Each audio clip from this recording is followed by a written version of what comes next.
Fishing. We're just When did you go fishing for the first time? I'm curious about that. When did I go fishing for the first time? When I was 5 years old with my mom. She took me out to the pier, out in the ocean. I'm a Cali girl, so that was my first experience. Was my mom actually taking me out, and I remember I was little and had so much fun, especially being out on the pier. Such a unique way to get introduced to the sport of fishing. And I understand that you are helping to promote National Fishing and Boating Week. And how did that come about? How did that opportunity come about? Where they went, Jessica Mendoza is the person for this. Yeah, I think the biggest thing, the Recreational Boating and Fishing Foundation introduced me back to it. Being a mother of 2 boys, and honestly, life is crazy, right? I mean, being here, Oklahoma City, the Women's College World Series, cover Major League Baseball, working with the Mets, I think we forget to kind of stop and just take time to go out and be with your family. And so they reached out to me, and I think the biggest thing is to encourage more women to get out there. I think there's just this idea that it's all men that go out and fish, when really almost half of the people who fish are women. And especially when you have a family, to be able to get everyone involved, get out there, take a breath, and just enjoy it. And were you a natural when it came to fishing, or did you didn't catch much the first few times you went out there? Definitely not a natural. Actually, my first story that I was telling you about pier fishing, my mom talked to me about casting out and throwing the fishing rod. And you gotta understand, I grew up with a baseball coach as a dad. So I grew up, he's a football and baseball coach. So I grew up around the field. And so I was very competitive. So my mom was like, you wanna throw this as far as you can. I chucked my entire rod as far as I could. So just so you know, when you do that, you actually don't catch fish. And my mom was like, like here was, I don't know how much money the fishing rod was. So at 5 years old, my first experience was like, oh yeah? Chuck this as far as you want me to? And I picked that thing up and I chucked it as far as I could into the ocean. That went pretty well. Well, it's amazing to me about your career that you've broken barriers on so many levels as an athlete, as a commentator, and also now, what you do with the Mets and baseball operations. So I'm curious if overall, with your career, if there's an accomplishment that you're most proud of. Well, that's a great question. I guess I don't think about it yet. It's interesting because I'm always just about moving forward, what's next? What else can we do? And I think as far as what I'm most proud of, it's more of how my kids see me. And then I think about the future generations. So whether I have 2 boys, but whether it's young girls, whether it's a father with daughters, I think the thing I'm most proud of is just the way that we view women within sports.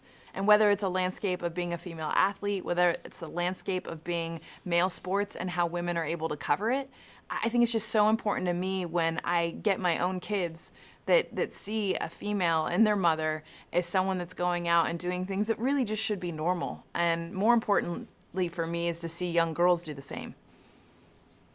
Sure. Now, do you find that you have the coaching gene that your father had and that you're actually eager to coach the Little League team and all that? Oh yeah, I coached Little League. I wouldn't say it was such an amazing experience, but it was one of the harder things I've done. It was 6, 7, 8-year-olds out there, and oh my gosh, the challenge when they're making dirt angels on the ground and you're trying to get them to hone in. But yeah, my dad is forever a coach. I feel like I have learned so much about just teaching, right? So whether you're a coach on the field or you're just trying to teach others how to, just educate them on whether it's life, whether it's what you're doing in your profession, whether it's fishing, all of the different things. To me, that's what coaching's about. Cool. And then in your current role with the Mets, full disclaimer, Mets, my favorite team my whole life. Boom. What is baseball operations? What can you tell me some of the projects that you work on a daily basis for them?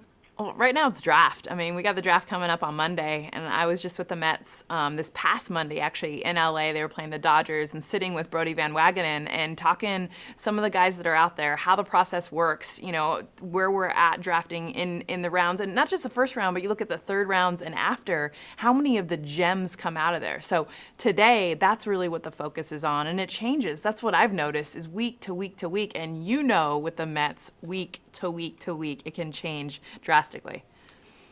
Day to day, it can change drastically. And a distinct thing about the Mets is that the ballpark is where the offices are. And Citi Field is basically a food mecca. Do you have any favorite restaurants that, when you're in town, that's where you're eating?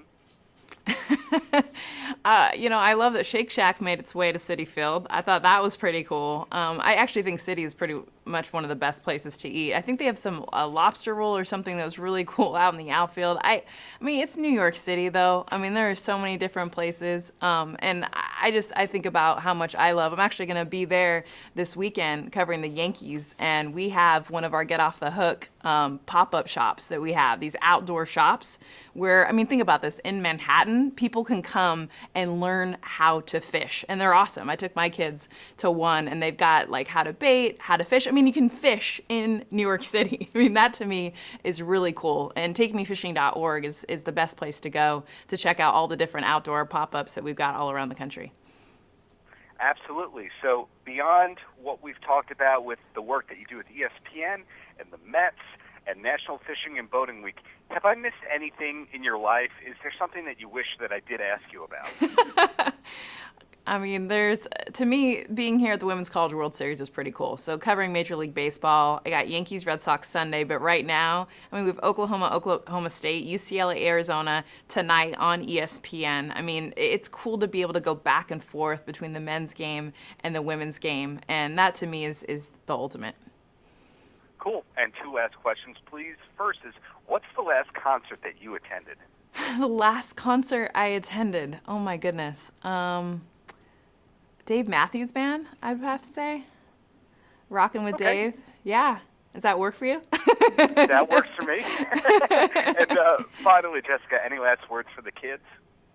Yeah, I mean, I feel like for all kids, it's to get outside. I mean, this day and age, it's so much about, and I get it, I got two of them. I get it, the video games are calling, the screen time, social media, it's all over the place, but there is nothing better than getting outdoors, whether it's playing your favorite sport, playing catch with mom and dad, grabbing a fishing pole, going out on the water, just being out in nature. I mean, to me, like, I try to encourage, I have to remind myself, but for kids out there, don't forget what the world is about. Get outside and go have some fun.